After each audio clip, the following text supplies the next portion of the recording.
Halo teman-teman, Assalamualaikum warahmatullahi wabarakatuh. Berjumpa kembali dengan saya, Bundanya Zoya. Apa kabar teman-teman hari ini? Semoga teman-teman selalu dalam keadaan yang sehat dan ibadah puasanya masih lancar sampai hari ini. Jadi kali ini saya akan membahas tentang 5 masalah yang sering dihadapi oleh para pelaku usaha, baik yang sudah lama berkecimpung di dunia usaha warung sembako atau baru memulai merintis usahanya. Masalah-masalah ini pasti akan dihadapi atau dialami oleh teman-teman, apalagi yang baru memulai usaha atau merintis usahanya. Apa saja masalah-masalah tersebut? Mari kita bahas. Masalah pertama adalah barang yang rusak atau kadaluarsa. Hal ini sering kita temui baik yang warung kecil maupun warung yang sudah besar. Jika kita temukan barang yang rusak atau sudah kadaluarsa, maka tentunya tidak bisa lagi kita jual, dan ini bisa menimbulkan kerugian pada kita, pada usaha kita.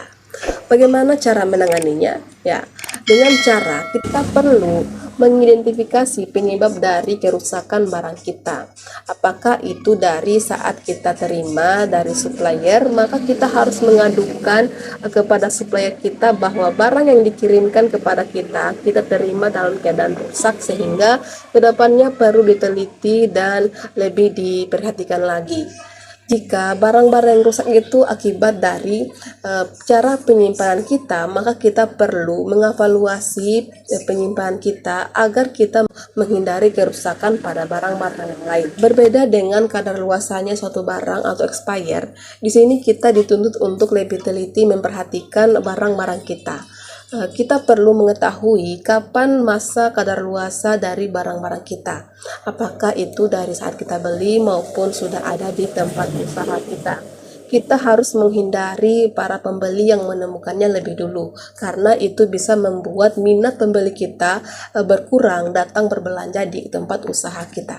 Untuk barang-barang yang sudah dekat dengan expirednya, kita perlu mencarikan cara atau strategi agar barang-barang tersebut cepat laris, sehingga tidak merugikan kita karena tidak bisa lagi terjual. Kita bisa memberikan diskon atau memberikan harga di bawah harga biasanya, juga bisa memberikan harga sesuai dengan modal barang tersebut. Masalah kedua adalah kompetitor atau pesaing usaha. Seperti yang kita ketahui bersama bahwa warung sembako atau toko kelontong merupakan usaha yang mudah dilakukan oleh siapapun dari kalangan apapun, dan juga tidak terikat oleh modal yang harus besar. Modal kecil pun bisa memulai usaha warung sembako atau toko kelontong. Selain itu, usaha ini juga merupakan usaha yang menjanjikan jika kita bisa mengelolanya dengan baik. Itulah alasan mengapa banyak muncul kompetitor atau pesaing usaha. Dan terkadang strategi atau trik yang mereka gunakan untuk menarik pembeli itu mempengaruhi usaha kita. Jika kita hanya berdiam diri tanpa memikirkan solusi atau bagaimana cara menangani hal ini, maka lama-kelamaan pembeli kita itu akan beralih ke kompetitor kita atau ke pesaing usaha kita. Cara mengatasi hal ini yang pertama adalah menjaga komunikasi yang baik dengan para pembeli kita. Yang kedua adalah memberikan harga lebih murah untuk barang-barang kita. Tentunya lebih murah juga dibandingkan pesaing usaha kita.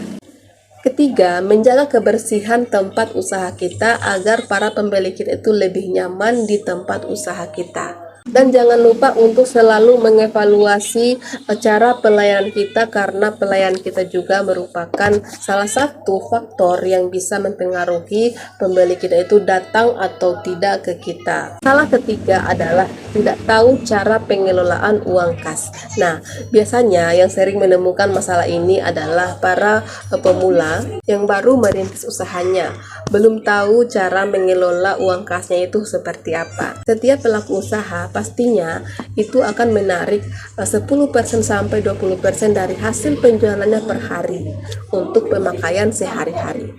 Karena memang usaha saya ini teman-teman merupakan satu-satunya penghasilan utama untuk keluarga kecil saya.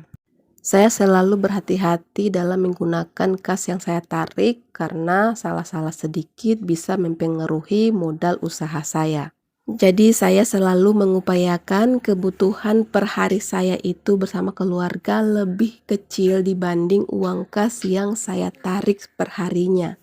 Dengan cara seperti ini, modal usaha saya tidak akan dipengaruhi oleh uang kas yang saya tarik perharinya dan pengadaan barang dapat dilakukan. Sebagai catatan bahwa usahakan uang yang kita butuhkan sehari-hari, yang kita habiskan sehari-hari tidak lebih besar dibanding uang kas yang kita tarik perharinya.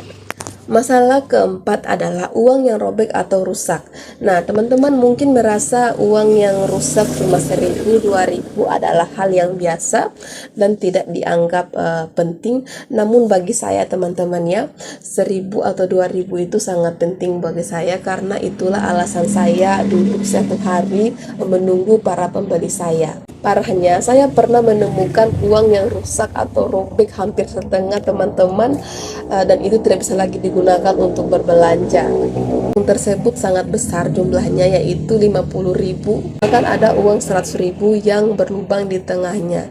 Ya, itu memang kesalahan dari saya sendiri karena tidak teliti sehingga saya yang rugi sendiri, dan untuk menukarnya butuh waktu berbulan-bulan karena butuh menunggu petugas dari bank itu berkeliling ya teman-teman untuk mencari uang-uang yang rusak dan tukar dengan yang baru.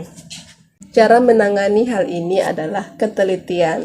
Satu-satunya yang kita butuhkan hanyalah satu, yaitu teliti. Masalah kelima adalah hutang atau kasbon yang macet.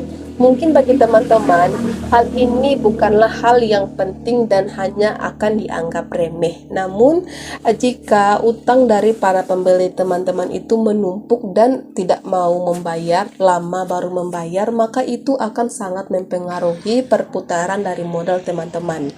Dan untuk cara menanganinya, teman-teman bisa tidak meleluasakan para pembeli teman-teman untuk berutang. Untuk lebih jelasnya silakan teman-teman menonton video yang telah saya tautkan di kolom deskripsi video ini agar teman-teman bisa dengan mudah menghadapi para pembeli yang suka berutang atau kasbon. Baiklah teman-teman, itu saja pembahasan kita kali ini. Semoga bermanfaat bagi teman-teman. Dan jika ada pertanyaan seputar usaha warung sembako atau toko kelontong, silakan tinggalkan jejak di kolom komentar.